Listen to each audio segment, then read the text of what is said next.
श्री राम। नमस्कार। आज 16 जुलाई 2020 श्रीमद् भगवद गीता भाग 26।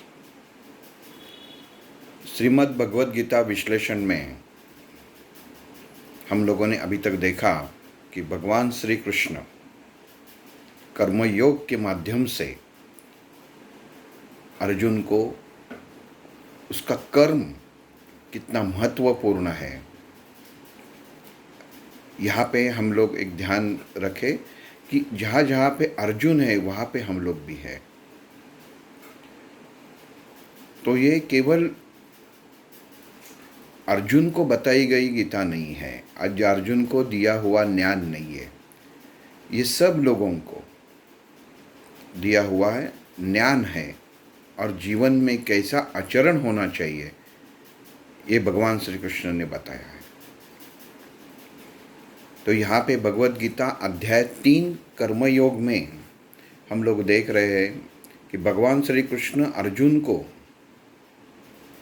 इंद्रियों से आसक्ति नहीं होनी चाहिए, ये अब बता रहे हैं।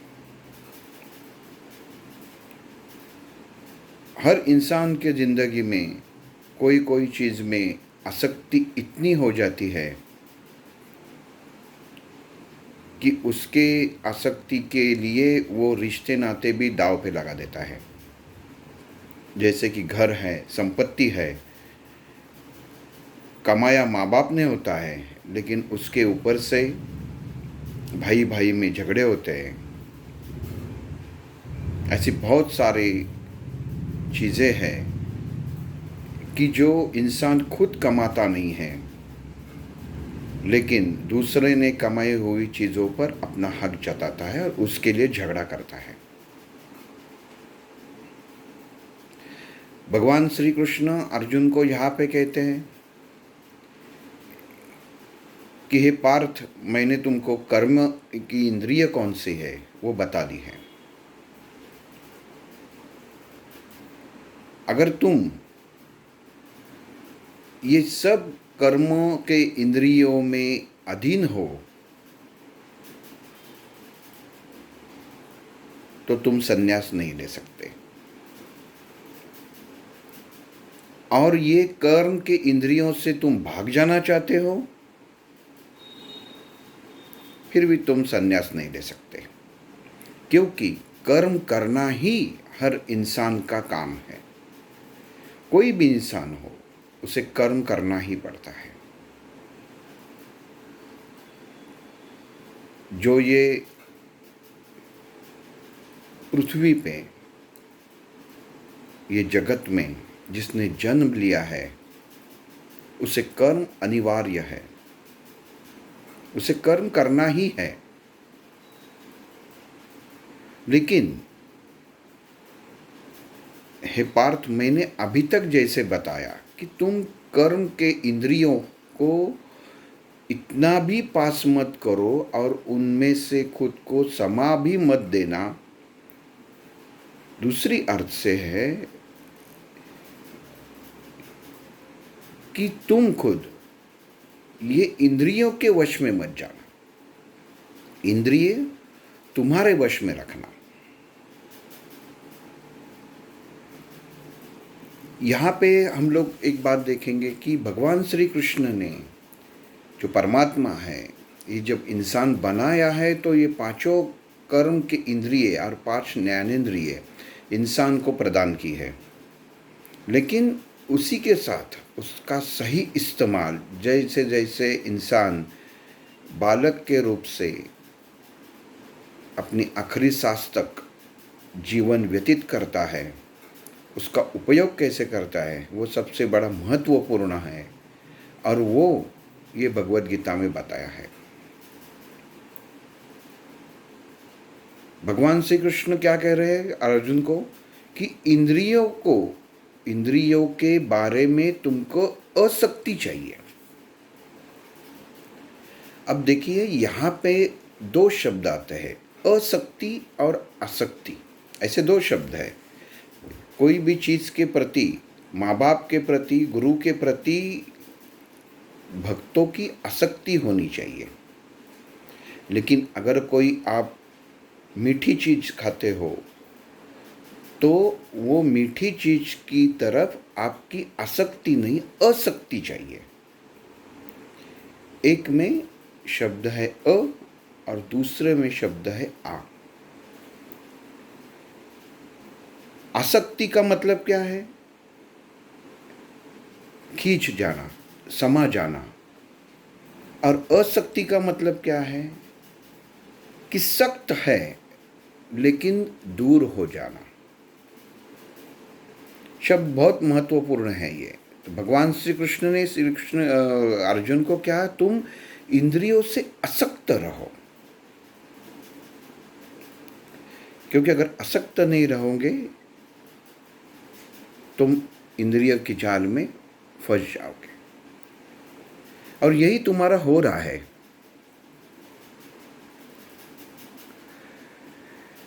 दूसरे अगर भाषा में हम लोग देखेंगे, ये असक्त का इंग्लिश में शब्द है अटैचमेंट, नहीं तो लगाव। इंसान को लगाव जरूर होना चाहिए, इंसान को अटैचमेंट जरूर होना चाहिए, लेकिन इतनी नहीं कि वो उस वस्तु से, उस चीज़ से, उस व्यक्ति से बाहर ही न आ सके।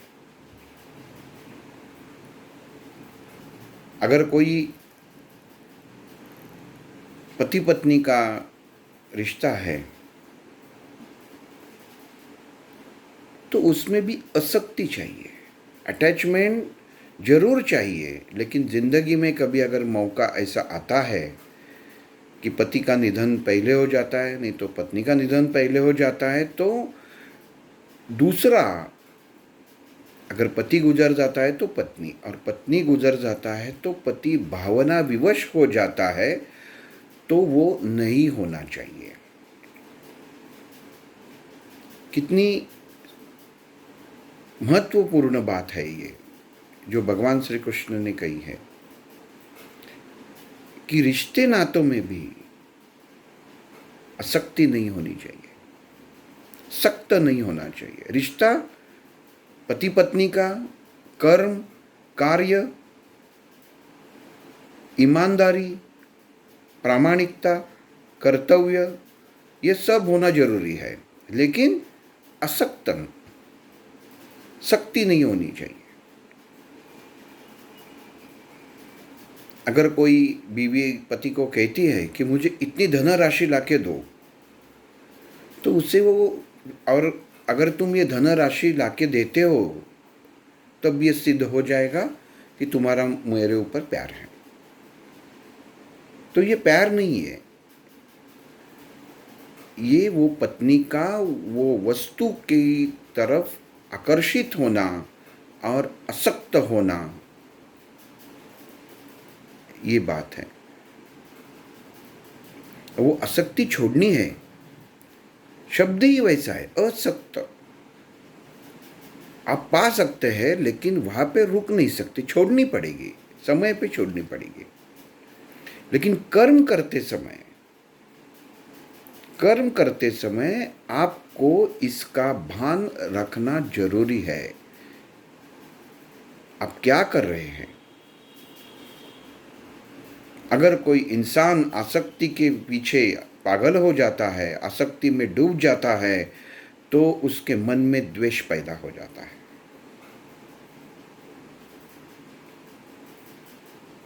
जो संपत्ति है, संपत्ति के प्रति इंसान अगर आसक्त हो जाता है तो दूसरे की जान ले भी सकता है।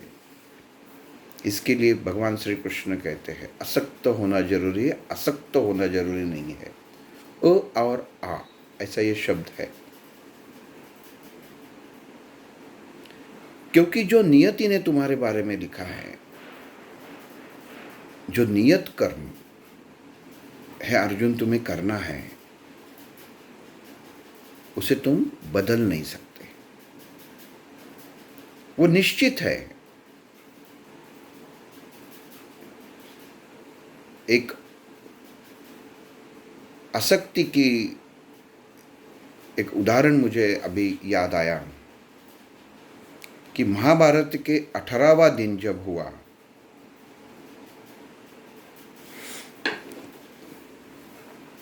तो अश्वत्थामा ने सूढ़ बुद्धि से, क्रूर बुद्धि से पांडवों के जो पुत्र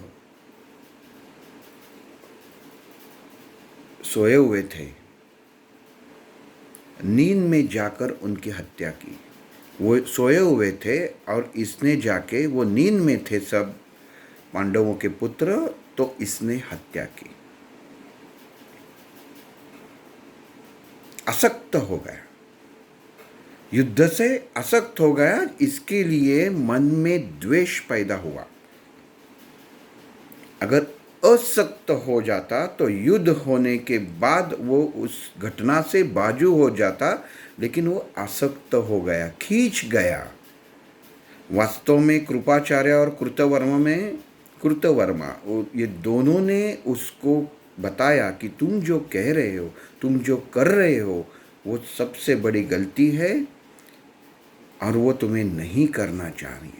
इतना आसक्त इंसान को नहीं होना चाहिए। द्वेष के तुम्हारे मन में जो ज्वाला भड़क रही है, वो ज्वाला ठंडी करने के लिए तुम ये जो गैर कृत्य करने जा रहे हो, उसके लिए ये समाज, ये देव देवता, ये ईश्वर, ये परमात्मा तुम्हें कभी माफ़ नहीं करेगा। आसक्ति अच्छी चीज़ के लिए होनी चाहिए, बुरी चीज़ के लिए नहीं। ये भगवान श्री कृष्ण ने अर्जुन को कहा है, गुरु के प्रति आसक्ति रखो, भक्ति के प्रति आसक्ति रखो, ज्ञान संपत्ति के प्रति आसक्ति रखो, भौतिक संपत्ति के लिए आसक्ति मत रखो, क्योंकि वो खत्म होने वाली है। ज्ञान संपत्ति के लिए आसक्ति रखो, वहां पे आसक्ति मत रखो। एक श्लोक पूरा मैं इसके लिए कह रहा हूं कि भगवान श्री कृष्ण ने कर्मयोग में ये आसक्ति और असक्ति के बारे में कहने के लिए पूरा श्लोक बताया है अर्जुन को। ये समझना बहुत जरूरी है, क्योंकि आजकल इंसान हर चीज में आसक्त हो जाता है, आसक्त नहीं होता।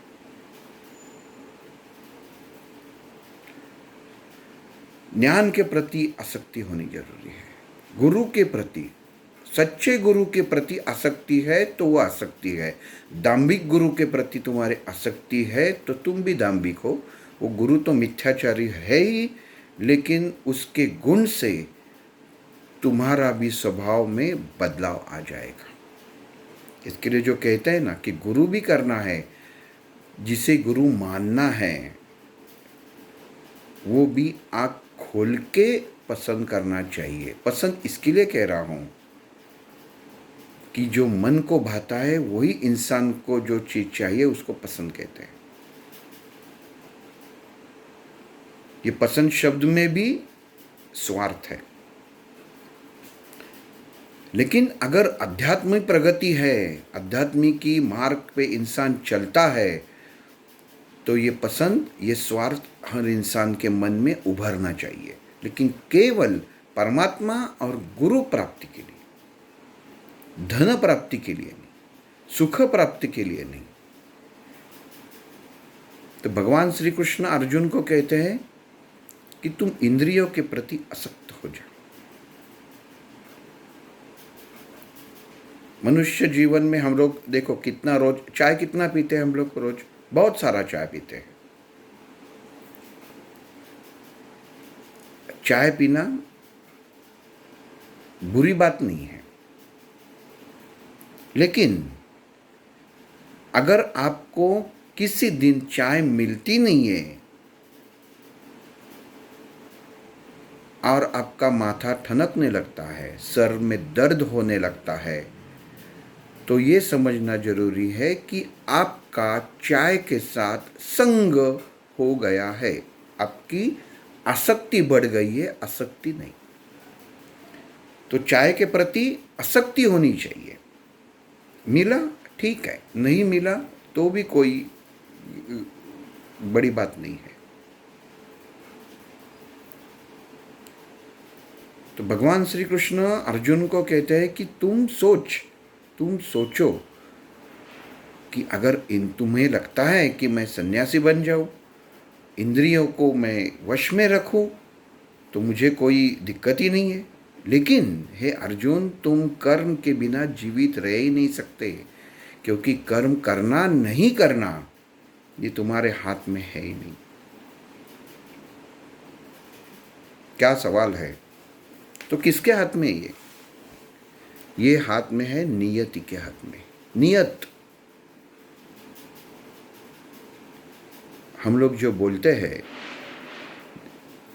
कि ये कोई अच्छी चीज़ हो गई तो नियति की याद नहीं आती, लेकिन कोई बुरी चीज़ हो गई तो कहते हैं कि ये नियति का खेल है। नियति एक ऐसी शक्ति है जिसके केवल वही नियति के अनुसार ये पूरा ब्रह्मांड, ये जग चल रहा है, उसके खिलाफ कोई जा नहीं सकता। उसने हर इंसान के लिए, हर व्यक्ति के लिए, हर पेड़ के पत्ते के लिए और पौधे के लिए भी जो समय, जो कर्म, जो कृति, जो क्रिया निश्चित की है, उसी स्वरूप, वही गति से वो क्रिया हो जाती है। इसे कोई टाल नहीं सकता, कोई बदल नहीं सकता। हम कभी कभी बोलते हैं कोई इंसान का अपघात हो जाता है, एक्सीडेंट हो जाता है, वास्तव में उसे घर से बाहर निकालने की जरूरत होती नहीं है, फिर भी वहां पे खींच जाता है। ये नियति है। इंसान कुछ नहीं कर सकता, नियति उसे वहां पे खींच के ले जाती है, क्योंकि उसने वो इंसान का मृत्यु का समय उस समय तय किया हुआ है। वो उसको खींच के वही जगह पे ले जाती ही है। इंसान को मन में, इंसान के बुद्धि में, इंसान की सोच में वो विचार पैदा होते हैं और उसे ये मालूम नहीं होता वो क्षण पे कि मैं क्या कर रहा हूँ। वो जगह पे वो जाता ही है और नियति अपना काम करती है। हमारे नज़र से ये क्या हो गया, ये बुरी बात हो गई, क्या अरे अरे गलत हो गया, इसे तो अगर ये बाहर नहीं आता तो ये ऊपर से पुल टूटता नहीं और ये पुल के नीचे दब के मरता नहीं। ये हम लोग देखते हैं, सोचते हैं, लेकिन ये सब भगवान का खेल है, ये सब नियति का खेल है, ये समझते नहीं है कभी। ये कर्म से जुड़ा हुआ है। जिंदगी में जैसे दूसरों को आप दुख दोगे, जैसे ही दूसरों के प्रति आप भावना रखोगे, वैसे ही फल आपको जीवन में मिलने वाला है। यही कर्म का सिद्धांत है। ये भगवान ने भगवत गीता में कहा है। ये नियति जो है वो वही खेल खेलती है जो तुमने दूसरों के साथ पहले खेला था, और वो टाल नहीं सकते। इसे कोई भी बदल नहीं सकता। कितना भी बड़ा इंसान हो, नियति को बदल नहीं सकता। गजानन महाराज के जो हम लोग पोथी पढ़ते हैं, गजानन विजय, उसमें दिया हुआ है कि पाटिल जी को जब कुत्ता काटता है तो गजानन महाराज कहते हैं कि मैं तुम्हें बचा लेता हूँ। तो पाटिल जी खुद कहते हैं कि महाराज मैंने तो जी लिया है, मेरा ये पुण्य है, मेरा ये सौभाग्य है कि आप साथ में हैं और मैं मेरा जीवन व्यतीत कर चुका हूँ। तो गजानन महाराज उसको पिछले जन्म की याद दिला देते हैं, और क्या कर्म उन्होंने कुत्ते के साथ किया था, वो श्वान के साथ किया था, उसकी याद दिला देते हैं। इसका ये कहने का कारण ये है कि कोई भी इंसान जो कर्म करता है, अच्छा हो बुरा हो, उसे वो फल मिलता ही है। कुछ पल के लिए, कुछ क्षण के लिए इंसान को लगता है कि मैंने ये पा लिया है, मैंने दूसरे को फंसा लिया है, लेकिन ऐसा नहीं होता। नियति हर क्षण का, हर पल का, हर सांस का हिसाब रखती है।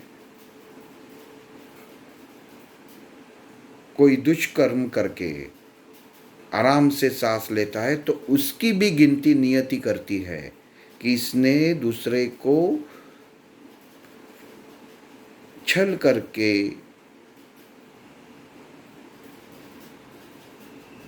बुरे मन से, बुरी नज़र से, बुरे कर्म से तकलीफ दी है और ये अभी आराम की सांस ले रहा है। तो इसका जो कर्म है, जब भुगतने का समय आ जाएगा तो ऐसे ही सांस इसकी चलेगी और इसका कर्म का फल उसको उस समय वैसा ही मिलेगा। इसके लिए भगवान श्री कृष्ण अर्जुन को कहते हैं कि अर्जुन, किसके प्रति तुमको आसक्त होना है, तुम ठीक से सोच लो। तुम भाग नहीं सकते। अगर तुम खाना नहीं खाओगे तुम जीवित नहीं रह सकते, तुम सांस नहीं लोगे तो तुम जीवित नहीं रह सकते। तुमको सांस लेना, ये कर्म, तुम्हें ये क्रिया, ये कृति तुम्हें करनी ही होगी। तुमको खाना अपने हाथों से खाना ही होगा, ये कृत्य तुम्हें करना ही होगा। ये क्रिया है जो एक तरफ से कर्म ही कहा जाता है। वो अगर तुम ये नहीं करते तो तुम जीवित नहीं रहोगे। लेकिन इतना याद रखें कि अगर तुम्हें भूख लगी है तो केवल उतना ही खाना खाना चाहिए जितना में तुम्हारा मन संतुष्ट हो जाए। अगर वो खाना दूसरे को न मिले करके अगर तुम खाना खाते हो तो ये आसक्ति हो गई, ये आसक्ति नहीं है। कितनी सीधी जबान से भगवान श्री कृष्ण अर्जुन को कह रहे हैं। कुछ समारंभ में हम लोग जाते हैं, वहाँ पे सब खाना रखा हुआ रहता है। कभी कभी कोई चीज़ हमें पसंद नहीं आती लेकिन दूसरे को पसंद आती है करके हम अपने थाली में ले लेते हैं और इतनी ले लेते हैं कि बाजू वाले को वो मिलती नहीं है। किसी को पता नहीं चलता, सब अब अपने ढंग में खाना खा रहे हैं। लेकिन ये जो बंदा, जो वो पदार्थ बना हुआ जानबूझ के ज़्यादा लेता है जो इसे नहीं चाहिए, वो उसका मतलब है वो पदार्थ के आसक्ति में, वो द्वेष में ये फंस गया। अगर कोई आसक्ति में अटका हुआ बंदा अगर नहीं है और आसक्त में अटका हुआ है, जो कि वो पदार्थ उसके थाली में है लेकिन वो देख रहा है कि बाजू वाला भी वही चाहता है लेकिन उसके पास नहीं है, तो वो अपने थाली से उसे निकाल के देगा। उसको आसक्त क्रिया कहते हैं। जो उसके पास है उससे वो दूर हटना, उससे बांट देना। कर्म भी अच्छा हो गया, वो पदार्थ के पीछे तुम्हारी आसक्ति भी नहीं रह गई और आप आसक्त बन गए। भगवान के प्रति आसक्ति होना जरूरी है। तो भगवान श्री कृष्ण अर्जुन को कहते हैं, इंद्रियों के प्रति तुम आसक्त रहो, आसक्ति मत रखो, आसक्त रहो। इंद्रियों का इस्तेमाल तुम्हें करना ही है। दिया ही इसलिए भगवान ने तुमको कि उसका वो सब इंद्रियों का इंसान इस्तेमाल कर सके, लेकिन उसके अंदर अपना मन डाल के मत रहे, उसे जुड़ा मत रहे। वो क्रिया हो गई तो उससे बाहर आ जाओ।